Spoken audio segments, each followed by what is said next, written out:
চলেন আজকের হচ্ছে আমাদের যে তৃতীয় অধ্যায় যে অংশটা ছিল সেটা হচ্ছে আত্মকর্মসংস্থান। এই আত্মকর্মসংস্থানের উপরে পুরা হচ্ছে ক্লাসটাকে সাজানো হয়েছে। এখন যেহেতু এটা নতুন অধ্যায়, তাই এই অধ্যায়ের ক্ষেত্রে আমি যেটা করছি সেটা হচ্ছে টপিকস গুলা কি কি সেটা একটু সংক্ষিপ্ত আকারে প্রথমেই উঠাই দেওয়ার চেষ্টা করছি। যে আত্মকর্মসংস্থান জিনিসটা কি, আগে এটা আমাদেরকে বুঝতে হবে যে আত্মকর্মসংস্থান জিনিসটা আসলে কি।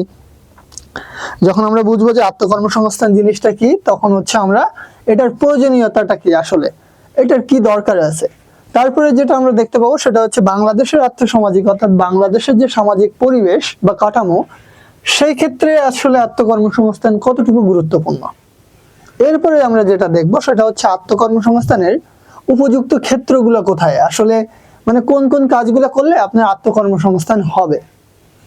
তারপরে হচ্ছে আত্মকর্মসংস্থানের জন্য আপনি কিভাবে উদ্বুদ্ধ করবেন, অর্থাৎ কিভাবে মোটিভেশন দিবেন মানুষকে যে হ্যাঁ আপনি আত্মকর্মসংস্থান করেন। এই যে জায়গাটা হচ্ছে আমরা এখানের ক্লাসে দেখব। তারপর হচ্ছে আত্মকর্মসংস্থানের প্রশিক্ষণের কোনো দরকার আছে কিনা, আসলে কোনো প্রয়োজন আছে কিনা, যে কোনো একজন ব্যক্তি একটা কাজ করতে চাচ্ছে সেক্ষেত্রে তার কোনো ধরনের প্রশিক্ষণ দেওয়ার প্রয়োজন আছে কিনা সেটা আমাদের এখান থেকে দেখতে পাবো। এরপরে আত্মকর্মসংস্থানের সহায়ক প্রশিক্ষণ প্রদানকারী প্রতিষ্ঠান। আত্মকর্মসংস্থান যে জিনিসটা, অর্থাৎ এই ক্ষেত্রে কারা কারা আসলে প্রশিক্ষণ দিয়ে থাকে বা কি ধরনের প্রশিক্ষণ তারা দিয়ে থাকে সেটা আমরা আজকের ক্লাসে দেখে থাকব। ওকে, এখন আমাদের যে ফার্স্ট টপিকস যেটা সেটা হচ্ছে আত্মকর্মসংস্থান জিনিসটা কি সেটা আমরা হচ্ছে এইখানে দেখব, যে আত্মকর্মসংস্থান জিনিসটা আসলেই কি। আপনাদেরকে যদি একটু বলি আত্মকর্মসংস্থান জিনিসটার বিষয়ে, সেটা হচ্ছে আমরা কিছু পয়েন্ট আকারে যাব, কারণ আমরা যখন স্লাইড আকারে দিই জিনিসটা আপনাদের কাছে পজিটিভলি যায় না। আত্মকর্মসংস্থানকে যদি আমরা একটু ভাঙি শব্দটাকে, তাহলে দেখেন আত্ম হচ্ছে নিজের, আর কর্মসংস্থান বলতে কর্মের মাধ্যমে অর্থের সংস্থান করা, দুইটা টার্মস।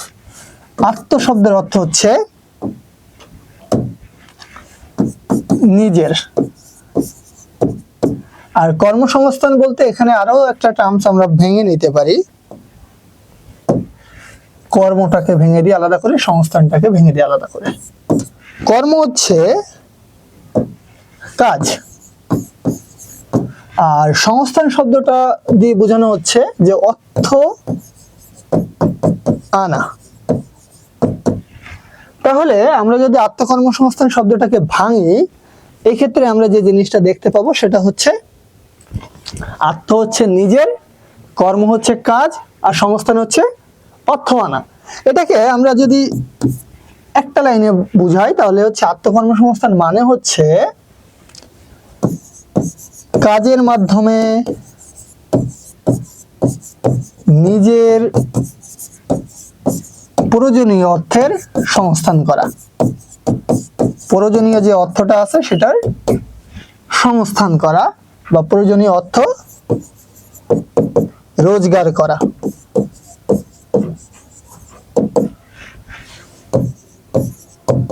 তাহলে আমরা যেটা দেখলাম আত্মকর্মসংস্থান হচ্ছে এক কথায় কাজের মাধ্যমে নিজের প্রয়োজনীয় যে সব কর্মসংস্থানের বিষয় আছে, অর্থাৎ নিজের যে প্রয়োজনীয় যে টাকার দরকার আছে সেটা হচ্ছে প্রয়োজনীয় অর্থ হচ্ছে রোজগার করা।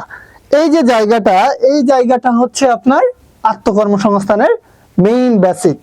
এখন বলেন তো আপনারা এই অংশটা বুঝছেন কিনা, মেইন বেসিকটুকু বুঝতে পারছেন স্যার?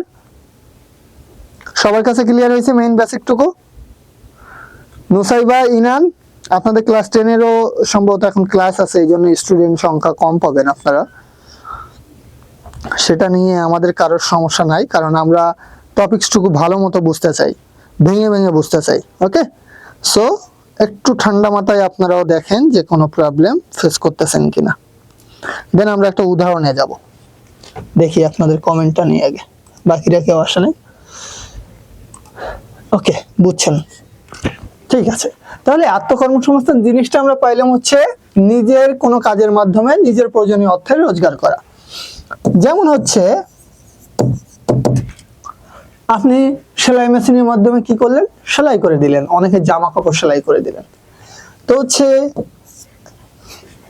সেলাই মেশিনের মাধ্যমে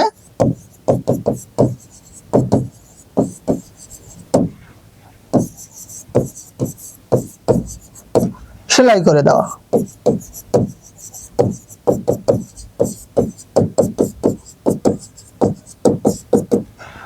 এখন এই যে সেলাই মেশিনের মাধ্যমে সেলাই করে দেওয়া বা হচ্ছে যারা জুতা নিয়ে কাজ করে, মনে করেন জুতা আমাদের পরিষ্কার করে দেয়, বা যারা হচ্ছে ধান চাষ করে, এদের যদি ধান চাষের মধ্যে এই যে সেলাই মেশিনের মাধ্যমে কাজ করলো, এটার মাধ্যমে যে রোজগারটা উনি করে, এই রোজগারটা দিয়ে উনি হচ্ছে ওনার যে যত প্রয়োজনীয় কাজ আছে সেই প্রয়োজনীয় কাজগুলো মিটায় থাকে। অর্থাৎ উনি যতটুকু আয় করে সেই আয় দিয়ে ওনার দৈনন্দিন জীবন উনি সাধারণত অতিবাহিত করে থাকেন। এটা হচ্ছে আত্মকর্মসংস্থান। এখন একটা জায়গায় আমাদের সব সময় কিছু কনফিউশন লাগবে, সেই জায়গাটা একটু ক্লিয়ার করি। সেটা হচ্ছে আত্মকর্মসংস্থান আর উদ্যোক্তা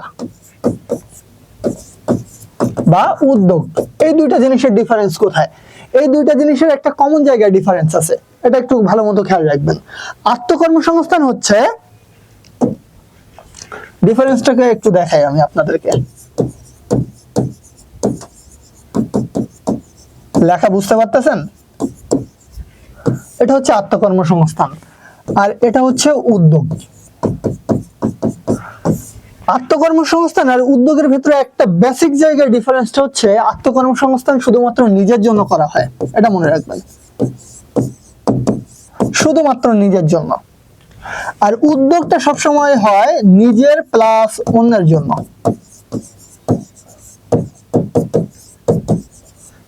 একটা উদাহরণ দিই, তাহলে আপনাদের কাছে বিষয়টা টোটালি ক্লিয়ার হবে। মনে করেন আমি একটা কাজ করি বা আমি ধান চাষ করি শুধুমাত্র আমার পরিবারের জন্য। ধান চাষ করলাম, সেখান থেকে যা ধান পাইলাম ওই ধান দিয়ে আমার পরিবারের মানুষজন খেয়ে পরে বেঁচে থাকলো, এটাকে বলা হয় আত্মকর্মসংস্থান। যখন আমার এই ধানগুলা চাষের সাথে সাথে আমি একটা চেষ্টা করব যে আমি বড় একটা ধানের মিল দিলাম, সেই মিলে অনেক ব্যক্তি কাজ করলো, তার মানে কি হলো? আমার তো রোজগার হলো, সাথে আরো যারা কাজ করলো তাদেরও রোজগার হলো, এটাকে বলা হয় উদ্যোগ। এখন আত্মকর্মসংস্থানের ক্ষেত্রে ঝুঁকি কম থাকে, এটা মাথায় রাখবেন। কেন স্যার ঝুঁকি কম থাকে? কারণ এইখানে হচ্ছে আপনি শুধুমাত্র আপনার আয়ের বিষয়টা দেখতেছেন। যেমন আপনি সেলাই মেশিনে সেলাই করে জীবন অতিবাহিত করতেছেন, এখানে আপনার ঝুঁকিটা অনেক কম, কারণ আপনি সেলাই মেশিনের মাধ্যমে যতটুকু ইনকাম করবেন ততটুকু দিয়ে পরিবার চালাবেন। বাট যখন আপনি ওই সেলাই মেশিনের দোকান দিবেন এবং সেখানে মনে করেন আরো 10-15 জন কর্মচারী রাখছেন, তখন যদি এমন হয় যে আপনার কাছে কোনো ব্যক্তি আসতেছে না জামা কাপড় কাটানোর জন্য বা বানানোর জন্য, সেক্ষেত্রে আপনার যে এতগুলো ব্যক্তি কর্মচারী আছে তাদেরকে বেতন দেওয়া বাধ্যতামূলক না? তাদের বেতন দিবেন, আদার্স যত খরচ আছে সেগুলো বহন করবেন, তার মানে আপনার ঝুঁকিটা কি হলো? বেড়ে গেল, অনেক বেশি ঝুঁকি বেড়ে গেল। তো এটা হচ্ছে উদ্যোগ, অর্থাৎ যখন আপনি অন্য মানুষকে আপনার ব্যবসার সাথে কানেক্ট করে ফেলবেন। উদ্যোগ আর আত্মকর্মসংস্থান বুঝতে পারছেন? আপনাদের কাছে ক্লিয়ার হয়েছে এই জিনিসটা? উদ্যোগ আর আত্মকর্মসংস্থান বুঝছেন স্যারেরা? বুঝছেন? আত্মকর্মসংস্থানের প্রয়োজনীয়তা হচ্ছে প্রথমত নিজের চাহিদা মেটানোর জন্য মানুষকে আত্মকর্মসংস্থানে পথ বেছে নিতে হয় সব সময়, এটা মনে রাখবেন। অর্থাৎ নিজের চাহিদা যত কিছু আছে তত কিছু হচ্ছে মেটানোর জন্য। আমাদের কাছে সাধারণত 3 প্রকার কর্মসংস্থানের ব্যবস্থার কথা বলা হয়েছে, 3 প্রকার বইগুলোতে আছে। এক হচ্ছে মজুরি ভিত্তিক, অর্থাৎ দৈনিক কাজ করবেন দৈনিক টাকা পাবেন। আরেক হচ্ছে ব্যবসা করা, অর্থাৎ আপনি যত বেশি ঝুঁকি নেবেন তত বেশি আয় করতে পারবেন। আর লাস্ট যেটা, সেটা হচ্ছে আত্মকর্মসংস্থান, অর্থাৎ নিজের জন্য যতটুকু প্রয়োজন ঠিক ততটুকু করা, এর বেশি সে কোনো ঝুঁকি নেবে না। বুঝতে পারছেন? তাহলে আত্মকর্মসংস্থানের সব থেকে বড় জিনিস হচ্ছে নিজের চাহিদা মেটানো সবার আগে। মনে করেন আপনি একজন স্টুডেন্ট, এখন আপনার হচ্ছে মাসে মাসে 5,000 টাকা দরকার। এই যে মাসে মাসে 5,000 টাকার প্রয়োজন, এই টাকাটা আপনি আপনার বাবা বা মায়ের কাছ থেকে না নিয়ে আপনি নিজে নিজে রোজগার করলেন, নিজে নিজে আয় করলেন, এটাকে বলা হয় আত্মকর্মসংস্থান। নিজের কর্ম নিজে করে কিছু টাকা জোগাড় করা। নিজের চাহিদা মেটানোর পরে যাদের পরিবার আছে, পরিবারের চাহিদা মেটানো হচ্ছে এর দ্বিতীয় গুরুত্বপূর্ণ কাজ। অর্থাৎ প্রয়োজনীয়তার মধ্যে যদি আপনি বলেন যে এটা হচ্ছে দ্বিতীয় প্রয়োজনীয়তা। এখন আসেন, আত্মকর্মসংস্থানের প্রয়োজনীয়তার মধ্যে নিজের চাহিদা গেল, পরিবারের চাহিদা গেল। এরপরে যে জিনিসটা হয়, যদি আত্মকর্মসংস্থান বাড়ে কোনো দেশে, তাহলে সেই দেশের যে জাতীয় আয়, সেই জাতীয় আয়ও বৃদ্ধি পায়। জাতীয় আয় কি হবে? বৃদ্ধি পাবে।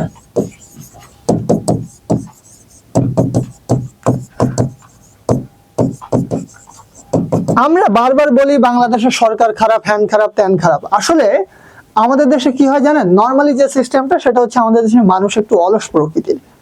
দেখবেন সকালবেলা সে কাজ করে আসছে, মাটি কেটে আসছে বা ইটভাটায় কাজ করছে, বিকালবেলা নর্মালি কি করে? চার দোকানে বসে বিশ্বের পলিটিক্স সব নিয়ে আলোচনা করে। কারণটা কি? অন্য দেশের মানুষ যেটা করে, জাপানিজরা যেটা করে থাকে। কেন জাপানিজরা আমাদের থেকে আগায়?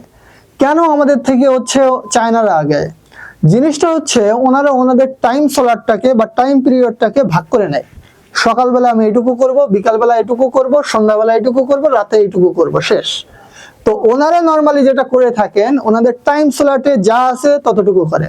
এবং ওনাদের টাইম স্লটে যদি বলা থাকে এখন গেম খেলবো, ওনারা গেমই খেলবে। আপনার আমার মতো গেম না, ওই যে ওদের মাইন্ড সেট আপ হচ্ছে গেমটাকে ডেভেলপ করা। এই জন্য ওরা হচ্ছে উন্নত রাষ্ট্র। তো যখন হচ্ছে কোনো ব্যক্তি নিজের কর্ম নিজে সংস্থান করতে পারবে, সেটা হচ্ছে জাতীয় আয় বৃদ্ধি পাবে। কিভাবে দেখেন, সৌদি আরবের জাতীয় আয় অনেক বেশি। আপনার হচ্ছে ইউএস এর কথা যদি বলেন, সেখানেও জাতীয় আয় অনেক বেশি। ওই দেশের মানুষগুলা নিজের কাজ নিজে করে। এবং দেখবেন আমাদের দেশ থেকে যারা ওইসব দেশগুলাতে যায়, ওরা ওখানে গিয়ে পাঠাও রাইড করে বা হচ্ছে ফুড পান্ডায় ডেলিভারির মতো এরকম ডেলিভারি ম্যানের কাজ করে থাকে। অথচ সেই ব্যক্তি বাংলাদেশে থাকাকালীন ওকে যদি বলা হতো এক বোতল পানি নিয়ে আয় পাশের রুম থেকে, আরে আমাকে বলছে পাশের রুম থেকে পানি নিয়ে আসছে, কি একটা ব্যাপার স্যাপার, মানে এরকম একটা ভাব। সো আমাদের দেশের মানুষের মধ্যে টেন্ডেন্সিটা হচ্ছে আমি সকালে কাজ করছি না, বিকালে তো আমার রেস্ট। এই জায়গাটাই হচ্ছে ল্যাকিংস। আত্মকর্মসংস্থান বলতে সাধারণত আমাদের দেশে দেখবেন 9, 10, এইচএসসি পর্যন্ত যখন কোনো ছেলে মেয়ে পড়াশোনা করে, তার কথা হচ্ছে আমি স্টুডেন্ট, আমি কেন কাজ করব। অথচ বিষয়টা ছিল সে নিজের কর্ম নিজে সংস্থান করবে। এটা হচ্ছে আত্মকর্মসংস্থান, অর্থাৎ জাতীয় আয় বৃদ্ধি পাবে। আর জাতীয় আয় যখন বৃদ্ধি পাবে, তখন সামাজিক উন্নতি অটোমেটিক চলে আসবে। সামাজিক উন্নতি আপনি কিভাবে বুঝবেন? ওই এলাকায় ঢুকলে বুঝবেন ওই এলাকার বাসা বাড়ি অনেক সুন্দর। ওই এলাকায় ঢুকলে বুঝবেন ওই এলাকার হচ্ছে যে রাস্তাঘাট সেটা সুন্দর। ওই এলাকায় ঢুকলে দেখবেন ওই এলাকার স্কুল কলেজ সব সুন্দর। এটা হচ্ছে ওই এলাকার সামাজিক উন্নতি। অর্থাৎ আত্মকর্মসংস্থান এটাই করে। যখন কোনো এলাকার মানুষ নিজের কাজ নিজে করে এবং নিজের কাজের মধ্যে আয় করে, তখন ওই এলাকায় সাধারণত দেখা যায় যে কোনো মানুষের মধ্যে দারিদ্রতা থাকে না। তাহলে কি আসলো? দারিদ্রতা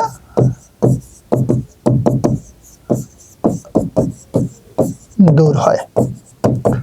দেখেন, এখন যখন কোনো এলাকায় দারিদ্রতা না থাকে, তাহলে সাধারণত কি হয়? ওই এলাকায় যে সামাজিক অপরাধ আছে, যেমন খুন গুম, এইগুলো আর হয় না।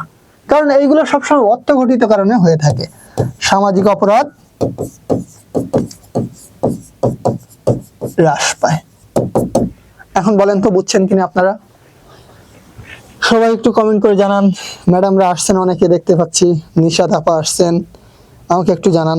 এখন দেখেন, আমাদের দেশে বলছে যে এই ক্ষেত্রগুলো বিবেচনা করায় আসলে উপযুক্ত লাভজনক ক্ষেত্র কোনগুলা। আমাদের দেশে আসলে আত্মকর্মসংস্থান কোন কোন কাজের মাধ্যমে সম্ভব, মানে কোনগুলো করলে আমাদের দেশে আত্মকর্মসংস্থান আসলেই হওয়া সম্ভব। এই জিনিসগুলো হচ্ছে আমাদের দেশের জন্য লাগবে, এটা লাগবে, এটা লাগবে। এটা হচ্ছে আমাদের দেশের আত্মকর্মসংস্থানের জন্য উপযুক্ত ক্ষেত্র। আগে আপনার কোশ্চেনের মিনিংটা একটু বুঝাই। ক্ষেত্র বলতে কোন কোন কাজগুলা করলে সাধারণত আমাদের দেশের জন্য ভালো হবে। এই জায়গায় একটা জিনিস ভুল করবেন না কখনো, আর্থ সামাজিক। আর্থ বলতে অর্থনৈতিক, আর সামাজিক বলতে সামাজিক। দেখেন, তাহলে এই দুইটা মিলাই হয়েছে কি? আর্থসামাজিক। অর্থনৈতিক আর সামাজিক মিলাই হয়েছে আর্থসামাজিক। এখন আমাদের দেশের অর্থনৈতিক অবস্থা আমরা জানি ভালো না, তাহলে আমাদের দেশের অর্থনৈতিক অবস্থা আমরা কি পাইলাম? ভালো না। আমাদের দেশের সামাজিক অবস্থা আমরা কি পাইলাম? আমাদের দেশের সামাজিক অবস্থা কিন্তু মোটামুটি ভালো। মানে আমাদের দেশে আপনি বলতে পারেন আমাদের দেশের বেশিরভাগ মানুষ একজন আরেকজনের সাথে একটা সম্প্রীতি বজায় রাখে। আর বিশেষ করে গ্রাম এলাকায় তো মনে করেন একজনের বাসায় চা খাইতে গেলে সেই এলাকার সব গল্প এখানে জুড়ে দেয়। তার মানে আমাদের দেশের সামাজিক মানুষের ভেতরে একটা ভ্রাতৃত্ব মোটামুটি ভালো বলতে পারেন। আমি পরিপূর্ণ ভালো বলবো না, কারণ এক জায়গায় বসলে আবার অনেক বিপদ হয়। সো আমি মোটামুটি ভালো বলতে পারি যে আমাদের দেশের সামাজিক অবস্থা। তবে অর্থনৈতিক অবস্থা কিন্তু আমাদের দেশের বেশিরভাগ মানুষের আয় কিন্তু অনেক কম। খুব অল্প শ্রেণীর মানুষের হাতে টাকা বেশি, তবে অনেক বেশি মানুষের হাতে টাকা অনেক কম। এই যে অর্থনৈতিক আর সামাজিক অবস্থা, এই দুটো যদি আমি বিবেচনা করি তাহলে সাধারণত আমাদের দেশের জন্য কোন কাজগুলা ভালো, কোনগুলা করলে আমাদের নিজস্ব আয় আসবে। এক নাম্বার হচ্ছে মৃৎশিল্প। যদিও এটা এখনকার সাথে অত বেশি যায় না, তবে এটা আমাদের দেশের বিবেচনায় যাইতো। মৃৎশিল্প কেন? মৃৎশিল্প কোনগুলা? মৃৎশিল্প হচ্ছে ওই যে থালা বাটি বানানো, তারপরে মাটির ব্যাংক বানানো, মাটির কারুকার্য করা, এই জিনিসগুলো হচ্ছে মৃৎশিল্প। কেন মৃৎশিল্পকে আমরা লাভজনক ক্ষেত্র বলতেছি? কারণ আমরা হচ্ছে কৃষি প্রধান দেশ। এদেশে সব জায়গায় মাটি পাওয়া যায়। আর এদেশে আগে যেটা হতো, গ্রামগঞ্জে হচ্ছে আপনার সাধারণত এই মাটির জিনিসগুলো মানুষ পছন্দ করতো। এখন দেখবেন যে ঢাকা শহরে বড় বড় রেস্টুরেন্ট গুলাতে মাটির জিনিসগুলোকে অ্যাড করা হচ্ছে। কেন জানেন? যতই আপনি প্রকৃতি থেকে ফিরে যান না কেন, এই জিনিসগুলো তো প্রাকৃতিক না, প্রাকৃতিক জিনিস মানুষ হচ্ছে মডিফাই করে। তো যতই আপনি প্রাকৃতিক অবস্থা থেকে দূরে সরে যান না কেন, মানুষের যে মন, এই মনটাকে শান্তি দিতে পারে একমাত্র প্রকৃতি। সো ওই আর্টিফিশিয়াল জিনিসটিকে বেরিয়ে এসে মানুষ আবার প্রকৃতির দিকে ফিরতেছে। এই যে মৃৎশিল্প, মৃৎশিল্পের কাজ করে আপনি কি করতে পারেন? আয় করতে পারেন। যাদেরকে আমরা আগে কি বলতাম? কুমার বলতাম। কুমাররা হচ্ছে এই কাজ করে তাদের নিজেদের অর্থ সংস্থান করত। এরপরে আসেন তাঁত শিল্প। তাঁত শিল্প কিন্তু বাংলাদেশে অনেক বেশি ফেমাস। এটা কি জানেন? বাংলাদেশে এখনো জামদানি শাড়ির দাম অলমোস্ট অনেক বেশি। তারপরে দেখবেন বাংলাদেশে ওই যে গ্রাম অঞ্চলগুলোতে মাছ ধরা যে বিভিন্ন নামে আছে, মাছ ধরা জাল আছে বা অন্যান্য কিছু, এই যে টেকনিক গুলো, এটা কিন্তু বাইরের দেশের ব্যক্তিরা খুব একটা পারে না। তো এই যে শিল্প, এই শিল্পের মাধ্যমেও কিন্তু অনেক শ্রেণীর মানুষ তাদের আয় করে থাকে। এরপর হচ্ছে আমরা যদি বলি কামার। কামার কারা? কামার হচ্ছে যারা লোহার কাজ করে, এটাকে আমরা লোহা শিল্প বলতে পারি। কামার হচ্ছে লোহা নিয়ে কাজ করে, এবং এই যে লোহা নিয়ে এরা কাজ করে থাকে, এই লোহা নিয়ে কাজ করার মধ্য দিয়ে এরা সাধারণত আমাদের যেমন হেল্প করে থাকে, সাথে সাথে ওরা নিজেদেরও আয় করতে পারে।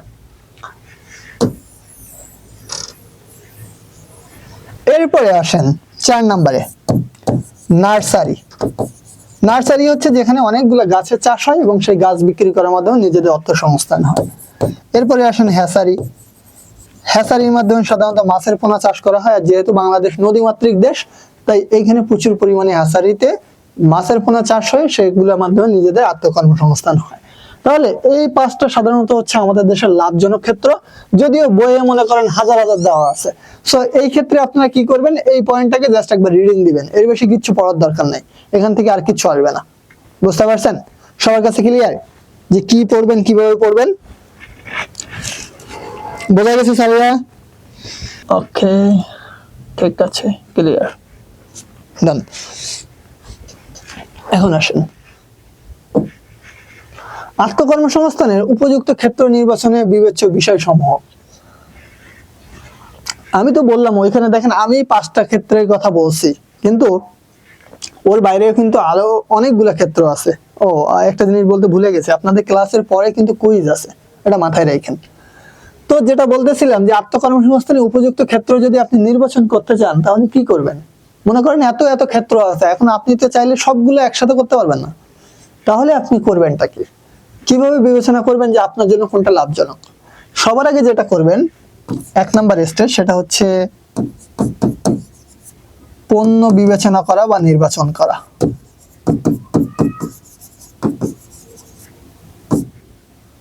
পণ্য নির্বাচন করা অর্থাৎ আপনি কোন ধরনের পণ্য বাজারে বিক্রি করতে চান, সেই ধরনের পণ্য হচ্ছে আগে আপনি বিবেচনা করলেন বা নির্বাচন করলেন। যেমন আপনি বলতে পারেন, স্যার আমি হচ্ছে বই বিক্রি করব, হতে পারে। হ্যাঁ, অ্যাকাউন্টিং এর মতো হার্ড না, বুঝলে সবই সহজ স্যার। তারপরে হচ্ছে আপনি হতে পারে যে মনে করেন আপনি জামা কাপড় বিক্রি করতে পারেন, জামা কাপড় সেলাই করতে পারেন, জামা কাপড় তৈরি করতে পারেন। আপনার কমফোর্ট জোন কোনটা, আপনার কোন জিনিসটা পছন্দ, আপনার এলাকায় কোন জিনিসটা বিক্রি হবে, এই সব কিছু বিবেচনা করে আপনি একটা পণ্য নির্বাচন করতে পারেন। এটা হচ্ছে আপনার সবার আগের স্টেজ, অর্থাৎ উপযুক্ত ক্ষেত্র নির্বাচন করতে গেলে সবার আগে আপনাকে এটা ভাবতে হবে যে কোন পণ্যটা আপনি বিক্রি করতে চান। এখন মনে করেন আপনি ধরে নিলেন যে আপনি হচ্ছে জামা প্যান্ট বিক্রি করবেন, ধরে নিলাম। এখন জামা প্যান্ট বিক্রি করতে গেলে আপনার কত টাকা দরকার, এই ধরনের ব্যবসা দিতে গেলে আপনার কত টাকার প্রয়োজন, সেটার জন্য আপনাকে প্রাথমিক মূলধন সংগ্রহ করতে হবে 2 নম্বর স্টেজে। তাহলে 2 নম্বর স্টেজে আপনাকে একটা জিনিস বিবেচনা করতে হবে যে আপনার প্রাথমিক মূলধন আসলে কতটুকু দরকার। মনে করেন আপনি জামা প্যান্ট তৈরি করতে বা বিক্রি করতে গেলে আপনার প্রায় 5 লাখ টাকা দরকার, ধরে নিলাম। এখন এই 5 লাখ টাকা আপনার কাছে নেই, তাহলে তো এই ব্যবসাটা আপনার জন্য হবে না। তাহলে প্রথমে যখন আপনি সিলেক্ট করবেন জামা প্যান্ট, তখন কিন্তু আপনার মাথায় রাখতে হবে যে আমার ওই ধরনের মূলধন লাগতে পারে। তাহলে জিনিসটা কি দাঁড়ালো, প্রথম আমি বিবেচনা করব যে আমার কোন ধরনের প্রোডাক্ট বিক্রি করতে হবে এই এলাকায়। দ্বিতীয়ত আমাকে বিবেচনা করতে হবে যে আমার আসলে আদৌ ওই টাকাটা আছে কিনা, যে টাকাটা বা যে ধরনের ব্যবসা আমি করতে চাচ্ছি, এটা হচ্ছে আমার প্রাথমিক মূলধন। তারপরে আমি যেটা করব সেটা হচ্ছে 3 নম্বরে বাজার চাহিদা বিশ্লেষণ বা বাজার চাহিদা যাচাই। বাজার চাহিদা যাচাই বলতে আপনি মূলধনও সংগ্রহ করে ফেললেন, জামা প্যান্ট তো নির্বাচন করেই ফেলছিলেন, 3 নম্বরে এসে আপনি যেটা করলেন বাজার যাচাই করবেন। বাজারের যে চাহিদা যাচাই করবেন, বাজারের চাহিদা যাচাই করার ক্ষেত্রে আপনাকে কি করতে হবে, বাজারে গিয়ে দেখতে হবে আসলে আপনার ওই জামা প্যান্ট বিক্রি হয় কিনা। যদি আপনার ওই জামা প্যান্ট বিক্রি না হয়, তাহলে সেক্ষেত্রে আপনাকে এটা মাথায় রাখতে হবে যে আমাকে তাহলে অন্য ব্যবসার দিকে মুভ করতে হবে, আমাকে কি করতে হবে, অন্য ব্যবসা প্রতিষ্ঠানের দিকে মুভ করতে হবে। এই যে জায়গাটা, অর্থাৎ আমি আপনাদেরকে যেটা বললাম, বাজারের চাহিদা দেখতে হবে আসলে যে আপনি যে পণ্যটা বিক্রি করতে যাচ্ছেন ওই পণ্যটা আসলে বাজারে চলবে কিনা। যেমন আপনাদেরকে একটা এক্সাম্পল দিই, মনে করেন গুলশানে গেলেন, আপনারা তো চিনেন না, ঢাকার সব থেকে অভিজাতপূর্ণ এলাকা হচ্ছে গুলশান, যেখানে মনে করেন মানুষ 200 টাকার শার্ট পরে না। এখন আপনি গুলশানে 200 টাকার শার্ট বিক্রি করতে গেলেন, আপনার একটাও বিক্রি হবে না। তো এই যে জিনিসটা, ওটা হচ্ছে আপনার বাজার চাহিদা যাচাই করা। আবার যখন একটা বস্তির কাছে আপনি শার্ট বিক্রি করতে যাবেন, সেক্ষেত্রে কিন্তু 1000 টাকা বা 1500 টাকার শার্ট বিক্রি হবে না। তাহলে যে কোনো ব্যবসা শুরু করতে গেলে আপনাকে 3 নম্বর স্টেজে যেটা করতে হবে, বাজারের যে চাহিদা আছে ওই চাহিদাটাকে আপনাকে কি করতে হবে, যাচাই করে আসতে হবে, তাই তো।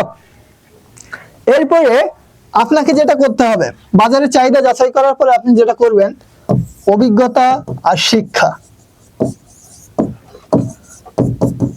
ভাই আমার কাছে মনে হয় শিক্ষার কোনো প্রয়োজন নাই বাংলাদেশে। কারণ হচ্ছে শিক্ষার কেন প্রয়োজন নাই, বাংলাদেশের যত বড় বড় প্রতিষ্ঠান আছে সবাই প্রায় অশিক্ষিত। এখন তাই বলে আবার পড়াশোনা ছেড়ে দিয়েন না, বুঝছেন। পড়াশোনা অনেক সময় মানুষকে মানুষ বানায়, অনেক পথ দেখায়। অভিজ্ঞতা আর শিক্ষা বলতে বোঝানো হচ্ছে আপনি যে ব্যবসাটা করতে যাচ্ছেন, আপনার কাজ হবে এটা যে ওই যে প্রতিষ্ঠানটা আছে বা যে পণ্যটা আপনি বিক্রি করতে যাচ্ছেন, ওই পণ্য আগে কে বিক্রি করছে। মনে করেন আগে কোনো ফ্রেন্ড বিক্রি করছে বা অন্য কোনো একজন ব্যক্তি বিক্রি করছে, তার থেকে আপনার অভিজ্ঞতাটা নিতে হবে যে ভাই আমি এই প্রোডাক্টটা বিক্রি করতে চাচ্ছি। আপনার বাজে এক্সপিরিয়েন্সটাও বলেন, ভালো এক্সপিরিয়েন্সটাও বলেন, যে এভাবে বিক্রি করলে মানুষ নেয়, এভাবে বিক্রি করলে মানুষ পিড়ায়। তো এই অভিজ্ঞতার শিক্ষাটাকে যদি আপনি দেখেন, তাহলে হচ্ছে আপনার ব্যবসার যে পথটা ঝুঁকিটা কমবে। এই জন্য অভিজ্ঞতার শিক্ষাটাকে যাচাই করতে হবে। কারণটা কি, যখন আপনি একটা বাইক চালানো শিখতে যান বা সাইকেল চালানো শিখতে যান, কার কাছে শেখেন, যে চালাইতে পারে না তার কাছেই শেখেন নাকি, কখনোই তো না। তাহলে তো সেই উল্টা ফেলাই দিবে আপনারে। তাহলে কি করতে হয়, সাধারণত আমরা যখন কোনো ধরনের নতুন কাজে যাই, তাহলে অভিজ্ঞ কোনো ব্যক্তি যে থাকে তার কাছে হচ্ছে আমরা সাধারণত এই ধরনের হেল্প নিয়ে থাকি, রাইট। ওকে, এরপরে যেটা আপনাকে করতে হবে সেটা হচ্ছে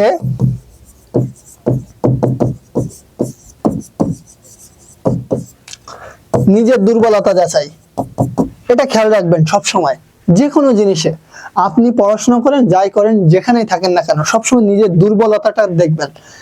এইটা আবার কাউকে শেয়ার করবেন না, সেটা যত ক্লোজ ফ্রেন্ড হোক না কেন, যত যেই হোক না কেন, কখনো কাউকে শেয়ার করবেন না। কারণ পৃথিবীতে যেটা হয় জানেন, আজকে মনে করেন আমার একজন বেস্ট ফ্রেন্ড আছে, 5 দিন পরে কিন্তু ওর সাথে আঘাত লাগলেও থাকবে না, তবে ও কিন্তু আমার দুর্বল পয়েন্টটা জেনে গেলে আমাকে কাবু করার জন্য খুব ইজি হয়ে যাবে।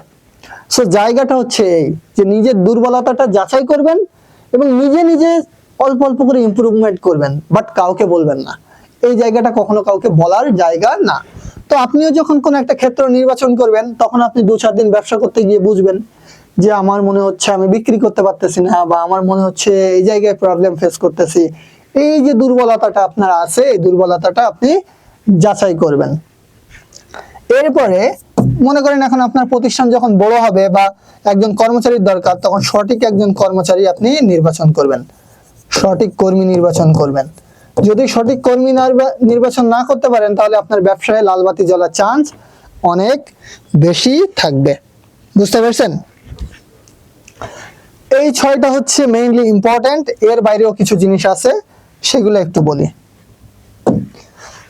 7 নাম্বার হচ্ছে সঠিক স্থান নির্বাচন করবেন। সঠিক স্থান নির্বাচন অর্থাৎ আপনি কোন স্থানে ব্যবসা করলে আপনার জন্য লাভজনক হবে, সেটা আপনাকে নির্বাচন করতে হবে। অন্য কেউ সিলেক্ট করে দিবে না যে এইখানে ব্যবসা করো ভাই, লাভ হবে। তাহলে সঠিক স্থান আপনাকে নির্বাচন করতে হবে যে এইখানে আমি ব্যবসা করলে আমার জন্য লাভজনক হবে। তারপরে সাধারণত যেটা হয়ে থাকে যে আপনি আসলে কতটুকু ঝুঁকি নিতে পারবেন, সেই ঝুঁকির মাত্রাটুকু আপনার বুঝতে শিখতে হবে যে হ্যাঁ, আমি এর বেশি ঝুঁকি নিতে পারবো না। ঝুঁকির মাত্রা বুঝতে পারা।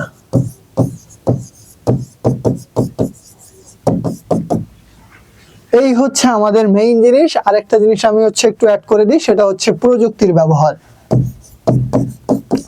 এখন যেহেতু প্রযুক্তির যুগ, তাই আপনার প্রত্যেকটা প্রতিষ্ঠানে প্রযুক্তির ব্যবহার মাস্ট করতে হবে। যে প্রযুক্তির ব্যবহার করতে যদি পারেন, তাহলে আপনার ব্যবসা প্রতিষ্ঠান দ্রুত গ্রো করবে। বুঝতে পারছেন এগুলো ওভারঅল সবকিছু? আগেই রিপ্লাই দিয়ে বসে আছে যে বুঝছি। বুঝছেন, ভারী দুষ্টু হয়ে গেছেন আপনারা। মাঝে মধ্যে মন চায় আপনার সবগুলোরে ধরে ইচ্ছা মতো গুলি করে মারি। এখন কোনো ব্যক্তিকে যদি আপনি মনে করেন কর্মসংস্থানের কাজে যদি তাকে আগ্রহী করতে চান, তাহলে আপনার কাজ কি হবে? আপনারা আবার কমেন্ট করছেন, একটু কমেন্ট গুলা দেখে নেই, নাহলে আবার কে মনে কষ্ট হবে তার ঠিক নেই। হাসু আপা বাসায় বসে আছে একলা। আহারে, নেট ওনাদের সাথে বেইমানি করে। আচ্ছা, আত্মকর্মসংস্থানের ক্ষেত্রে আপনি ব্যক্তিদেরকে কিভাবে উদ্বুদ্ধ করবেন বা কিভাবে আগ্রহী করবেন? প্রথমত হচ্ছে আপনি যে জিনিসটা করতে পারেন, সবাইকে আগে বুঝাবেন যে সব কাজ সমান। আপনাকে মাস্ট বুঝাতে হবে যে ভাই, পৃথিবীর যা কাজ আছে, ডেলিভারি ম্যান থেকে শুরু করে সব কাজ সমান। আসলে একটা সত্যি কথা আমি বলি, এই জিনিসটা সবাইকে বোঝানো সম্ভব, কিন্তু অ্যাকচুয়ালি মানা খুব টাফ। মানে নিজে মানা খুব টাফ, এই হচ্ছে জিনিস। তবে প্র্যাকটিক্যাল সেন্সে যেটা, সব কাজ আসলেই সমান, এটা সমাজকে বা সোসাইটিকে বোঝাতে হবে।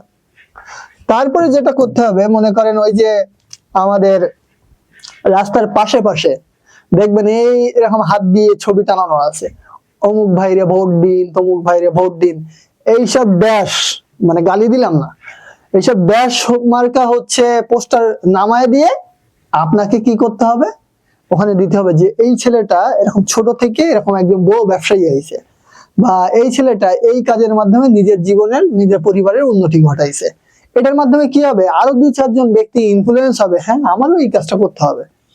তাহলে আমরা কি করতে পারি, বিলবোর্ডের মাধ্যমে মানুষকে অনুপ্রাণিত করতে পারি। 3 নাম্বার, স্কুল কলেজে যাইতে হবে। যেসব ছোট ছোট বাচ্চা পোলাপান আছে, ওই আপনাদের বয়সেই 7, 8, 9, 10, গিয়ে বারবার বুঝাতে হবে যে দেখো ভাই, তোমার পড়াশোনার মানে শুধু এই না যে তুমি 2 দিন পরে গিয়ে সরকারি অফিসার হবা, অনার্স মাস্টার শেষ করবা, দেন তখন গিয়ে দেশের টাকা লুটপাট করে খেয়ে বিদেশে পালায় যাবা, নাহলে আয়না ঘরে থাকবা, নাহলে জেলখানায় থাকবা। এটা কিন্তু তোমার জীবন না। তোমার জীবন কিন্তু এটাও হতে পারে ভাই, তুমি পড়াশোনা শেষ করলে, অনেক ভালো পড়াশোনা করলে, কিন্তু দিন শেষে গিয়ে তুমি একজন কৃষকও হতে পারো। কারণ হচ্ছে তোমার ভেতর থেকে যে জিনিসটা আসবে সেটাই সব থেকে রিয়েলিটি। এই যে জিনিসটা বোঝানো হয়, এইগুলা ক্লাসে ক্লাসে গিয়ে ক্যাম্পেইনিং এর মাধ্যমে তাদেরকে বোঝানো, অর্থাৎ প্রচারণা চালানোর মাধ্যমে তাদেরকে বিষয়টা জানানো। ওই যেহেতু বিলবোর্ডের কথা আসছে তাই একটু বলি, বুঝছেন? আজকে বা কালকে যখন বাইরে বের হবেন তখন একটা জিনিস খেয়াল করবেন, ওই যে এই বড় বিলবোর্ড টানানো আছে না, নিচের লাইনটা দেখবেন যে প্রচারে এই এলাকার জনগণ, এটা লেখা থাকে না? বেশিরভাগ সময় দেখবেন এটা লেখা থাকে, প্রচারে অমুক ওয়ার্ডের জনগণ, অমুক এলাকার জনগণ, অমুক গ্রামবাসী, হ্যান ত্যান। ভাই, আমি যে গ্রামে ছিলাম, মনে করেন আমি কি ওই জিনিস প্রচার করতে গেছি? যাই নাই তো। প্রচারটা করছে তো ওরা নিজেরা না, বা যে ব্যক্তি হচ্ছে আপনার ভোটে দাঁড়াইছে ওই প্রচারটা করছে না। তাহলে দেখেন, ওর ভোটের শুরুটাই হচ্ছে মিথ্যা দিয়ে। ও নিচে লিখছে প্রচারে গ্রামবাসী তো ভাই খেয়ে কাজ নাই যে তোমার ওই ব্যাস মার্কা জিনিস প্রচার করতে যাবে।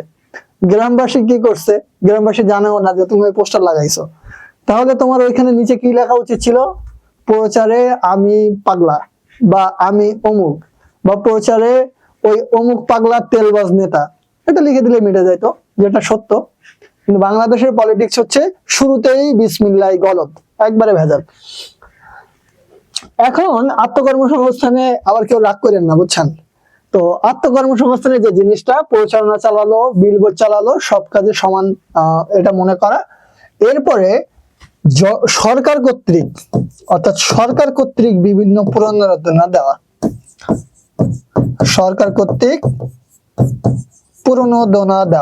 এখন প্রণোদনার যে মিনিংটা, সেটা হচ্ছে আগ্রহী করা, তাদেরকে কিছু টাকা দেওয়া। সরকার হচ্ছে তাদেরকে ইনফ্লুয়েন্স করা যে ভাই তোমরা ভালো করছো, তোমাদেরকে একটা গিফট দেওয়া হবে। এরকম যদি বড় বড় সেমিনারের আয়োজন করা হয় এবং সরকার সেখানে তাদেরকে টাকা দেয়, তাহলে আরো মানুষ দেখে আগ্রহী হবে। আর সব থেকে বড় জিনিস যেটা হচ্ছে এলাকায় এলাকায় সেমিনার করা, মিটিং করা, তারপরে হচ্ছে বিজ্ঞাপনের মাধ্যমে এই জিনিসগুলাকে জনগণের কাছে দেখানো। দেখেন তো সবগুলো বুঝছেন কিনা, সবগুলো ক্লিয়ার হয়েছে কিনা? ওয়ালাইকুম আসসালাম ভাইয়া, লেট কেন বলেন, বুঝছেন?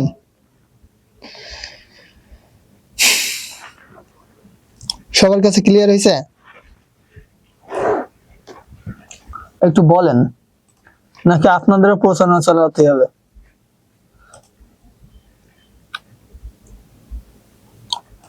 ও আচ্ছা আচ্ছা, নিশাদ কে, আচ্ছা ঠিক আছে, ডান। পরের অংশে চলেন, কুইজ আছে শেষে। এখন আত্মকর্মসংস্থানে কোনো প্রশিক্ষণের দরকার আছে কিনা? মনে করেন আপনি একটা ব্যবসা প্রতিষ্ঠান খুলবেন নতুন, বা একটা ব্যবসা দিবেন, সেই ক্ষেত্রে আপনার আসলে কোনো প্রশিক্ষণের দরকার আছে কিনা? একটা জিনিস সবসময় খেয়াল রাখবেন, যে কোনো নতুন কাজে প্রশিক্ষণের গুরুত্ব অনেক বেশি। যে কোনো নতুন কাজে, সেটা আপনি পড়াশোনা করেন, যাই করেন, আপনি পড়াশোনা করতেছেন, মনে করেন আমি তো পড়াশোনা করে আসছি, আমার মাস্টার যেহেতু শেষ, তার মানে অবশ্যই আমি ওই লাইনটা শেষ করে আসছি। এই জন্য দেখবেন বাপ মা মাঝে মধ্যে একটা জিনিস বলে যে তুই যে পথে হাঁটতেছিস ওই পথে আমি অনেক আগে শেষ করে আসছি। এই জন্য আমি যখন কোনো ভুল পথে পা বাড়াই, কোনো সম্পর্কের দিকে, বা হচ্ছে কোনো আসক্তির দিকে, বা হচ্ছে ফোনের দিকে, বা হচ্ছে বলতে পারেন যে সিগারেটের দিকে, যত খারাপ জিনিসগুলো আছে, বাবা মা কিন্তু টের পেয়ে যায়। কারণ জিনিসটা হচ্ছে কি, ওনারা এই পথে অনেক আগে থেকেই গেছে। তবে হ্যাঁ, এটা ট্রু যে এখন আমাদের সোসাইটিতে এত পরিমাণে রিলেশন টাইপসের যে কথাবার্তার টার্মস গুলো চলে আসতেছে, ছেলে মেয়েগুলো কানেক্টেড হয়ে যাচ্ছে। এটার জন্য আসলে আমাদের যে ফ্যামিলির যে কিছু হাইড অ্যান্ড সিক অবস্থায়, এটা দায়ী। আর দ্বিতীয়ত একটা জিনিস দায়ী, সেটা হচ্ছে আমাদের ফোনগুলো খুব বেশি অ্যাভেলেবল। আমরা একটু পার্সোনাল স্পেস খুব বেশি পেয়ে গেছি, এই জায়গাটা হচ্ছে আমাদের রং হয়ে গেছে। তো যেটা বলতেছিলাম, যে প্রশিক্ষণের প্রয়োজনীয়তা, প্রত্যেকটা কাজের জন্য প্রশিক্ষণ থাকা উচিত। আপনি জানেন কিনা আমি জানি না, বাইরের দেশে ইউজুয়ালি চায়নাতে দেখবেন, আজকে ভিডিওগুলো দেখলে আপনারা বুঝতে পারবেন, চায়নাতে যখন কোনো বাচ্চাকে ফোন দেওয়া হয়, তাকে ট্রেনিং দেওয়া হয়। এখন আপনার আমার মনে হতে পারে কিসের ট্রেনিং? ওদেরকে বলা হয় তুমি এইটুকু অংশ তোমার জন্য, মনে করেন ইউটিউবের এইটুকু অংশ তুমি দেখতে পারবা, এর বাইরের অংশ তুমি দেখতে গেলে এটা তোমার জন্য অপরাধ, ক্রাইম। যখন একটা বাচ্চাকে ছোটবেলা থেকে শেখানো হয় যে তুমি ইউটিউব দেখতে পারবা, তুমি ফেসবুকে ঢুকতে পারবা না, এটা ক্রাইম, তখন কিন্তু সে ব্যক্তি সহজে যাবে না, তাকে অলরেডি ব্রেনে পুশ করা হয়েছে। এই যে জায়গাটা আমাদের দেশে নাই, এই জন্য সারাদিন ফেসবুকে স্ক্রল করে, ইউটিউবে ঢোকে, মেসেঞ্জারে ঢোকে, হোয়াটসঅ্যাপে ঢোকে, মানে ওর 14 গোষ্ঠী সহ এখানে বসে থাকে। এই যে জায়গাটা, এটা প্রশিক্ষণের কারণে আমাদের দেশে প্রশিক্ষণের অভাব আছে। এখন আত্মকর্মসংস্থানে যখন প্রশিক্ষণের প্রয়োজনীয়তা আছে, কেমন আছে? মনে করেন আমি একটা মুদিখানা দোকান দিব, ভাই আমার তো মুদি দোকানের কোনো এক্সপিরিয়েন্স নাই, তার মানে কি লাগবে? আমার প্রশিক্ষণ লাগবে, যে চাল কত করে কিনে কত দামে বিক্রি করব, ডাল কত দামে কিনে কত দামে বিক্রি করব, তারপরে আমি প্রোডাক্ট গুলাকে কিভাবে দোকানের ভেতরে রেখে গেলে ইঁদুরে নষ্ট করবে না, বা আমি হচ্ছে প্রোডাক্ট গুলাকে এভাবে সাজাইলে খুব বেশি লুক্রেটিভ ওয়েতে জনগণের কাছে উপস্থাপন করা সম্ভব, বা আমি যদি প্রোডাক্ট গুলাকে এভাবে রাখি তাহলে প্রোডাক্ট গুলো ড্যামেজ হবে না, ডেট ওভার হবে না, খুব দ্রুত সেল হবে। এই যে জিনিসগুলো আপনি কিভাবে পাবেন? নিশ্চয়ই কোনো অভিজ্ঞ ব্যক্তির থেকে পাবেন। আর এই অভিজ্ঞ ব্যক্তির থেকে পাইতে গেলে আপনার একটা প্রশিক্ষণের দোকান দরকার হয়। সাধারণত দেখবেন এই জন্য গ্রাম এলাকায় অনেক ছেলে মেয়ে আছে যারা হচ্ছে বিভিন্ন মোটরসাইকেলের দোকানে থাকে এবং সেখানে থেকে থেকে কাজ শেখে, এবং পরবর্তীতে গিয়ে ও আবার একটা আলাদা মোটরসাইকেল সার্ভিসিং এর দোকান দেয়। এটা কিসের উপর ভিত্তি করে? এটা ওর টোটালি প্রশিক্ষণের উপরে ভিত্তি করে ও সাধারণত এটা করে থাকে। এখন যদি প্রশিক্ষণ দেওয়া হয় তাহলে কি কি লাভ হয়? কোনো কাজ করার আগে যদি প্রশিক্ষণ দেওয়া হয় তাহলে প্রথমত যে জিনিসটা সেটা হচ্ছে ক্ষয়ক্ষতি কমে। ক্ষয়ক্ষতি কমে যায়। কিভাবে ক্ষয়ক্ষতি কমে যায়?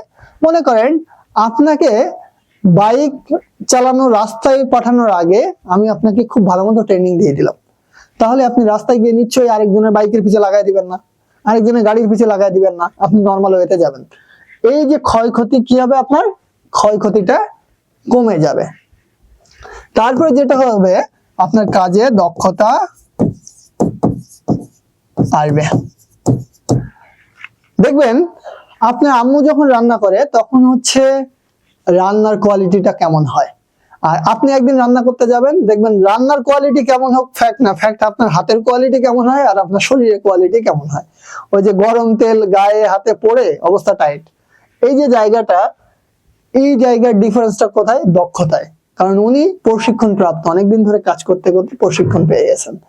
আপনার আম্মু যদি আপনাকে দেখায় দেয় যে দেখো এভাবে ভাতের মাড় ফেলতে হয়, এভাবে ফেললে হাতে লাগবে না, এভাবে তেলের উপরে কিছু ছাড়লে আপনার হাতে লাগবে না, তাহলে যেটা হবে আপনি তার কাছ থেকে যদি আগে শিখে নেন তাহলে আপনার ক্ষয়ক্ষতি কমবে, আপনার কাজের দক্ষতাটাও আসবে। 3 নম্বর যে জিনিসটা সেটা হচ্ছে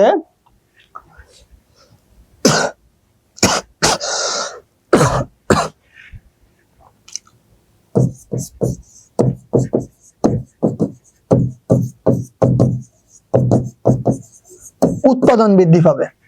দেখেন আপনার যখন কাজের প্রতি দক্ষতা আসছে বা আপনি প্রশিক্ষণ পাইছেন তখন কি হবে? ওই কাজটা আপনি দ্রুত সময় করে ফেলতে পারবেন, উৎপাদন বাড়বে। আপনি নতুন রান্না করতে গেছেন, আপনার একটা মাছ ভাজতেই 5 মিনিট লাগবে, 5 মিনিটও নাও হইতে পারে। আর হচ্ছে যে ব্যক্তি মনে করেন অনেকদিন ধরে রান্না করতেছে, উনি দেখবেন 5 মিনিটে পুরো রান্না বাড়া শেষ করে বেরিয়ে আসছে। তো এই হচ্ছে ডিফারেন্সটা, বুঝতে পারছেন? সবার কাছে ক্লিয়ার? এটা হচ্ছে আজকের আমাদের লাস্ট টপিকস। এটার পরে আমরা চলে যাব আজকের আমাদের কুইজে এবং কুইজ শেষ করব। আমরা আগেই বলছি আজকে আমরা একটা চ্যাপ্টার শেষ করব, কারণ এটা হচ্ছে নতুন চ্যাপ্টার। নতুন চ্যাপ্টারের ক্ষেত্রে আমরা এক্সট্রা কোনো প্রেশার নিব না। ওকে, 1 নম্বর যেটা আছে, অর্থাৎ কারা কারা হচ্ছে আমাদেরকে বিভিন্ন ধরনের ট্রেনিং দিয়ে থাকে। এই যে সহায়ক প্রতিষ্ঠান যারা, তারা হচ্ছে বিভিন্ন ট্রেনিং দেয়, ছেলে মেয়ে সবাইকে ট্রেনিং দেয়, এবং ট্রেনিং দেওয়ার পরে তাদেরকে কিছু ঋণ দেয়, দিয়ে তাদের দিয়ে কাজ করায় নেয়। 1 নম্বর যে ট্রেনিং প্রতিষ্ঠানটা আছে বাংলাদেশ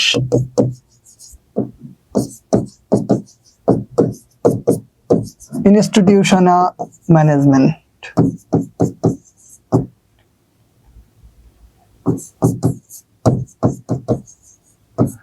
ইংরেজি বানান বাংলায় লিখলে অবস্থা টাইট হয়ে যায়, বুঝছেন?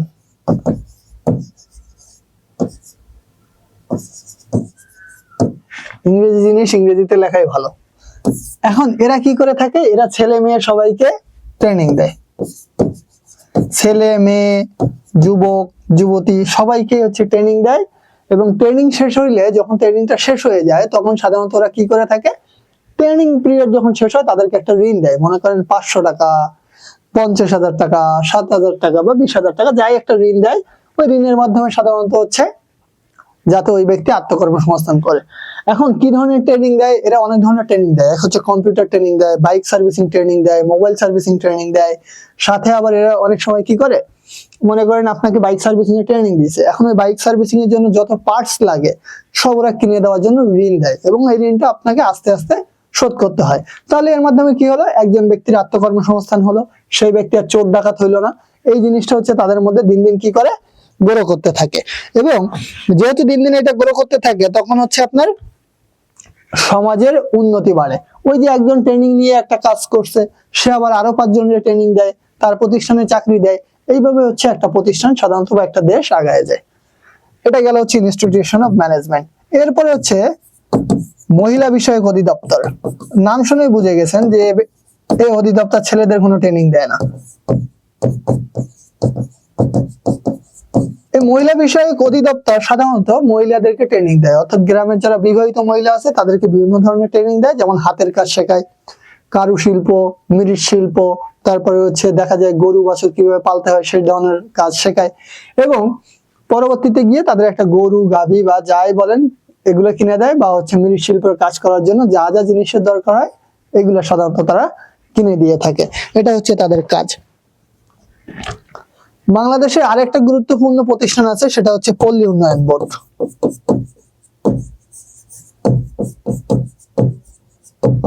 পল্লী উন্নয়ন বোর্ড, পল্লী মানে আমরা জানি গ্রাম, আর এই প্রতিষ্ঠান শুধুমাত্র গ্রামের যারা মহিলা আছে, দুস্থ পরিবার আছে, যাদের আয় কম, তাদেরকে বিভিন্ন ধরনের ট্রেনিং দেয় এবং তাদেরকে ঋণ দিয়ে থাকে। এক কথায় সব প্রতিষ্ঠানের কাজই সেম, এরা হচ্ছে ঋণ দেয় এবং দিন শেষে গিয়ে তাদের থেকে একটা টাকা আদায় করে থাকে।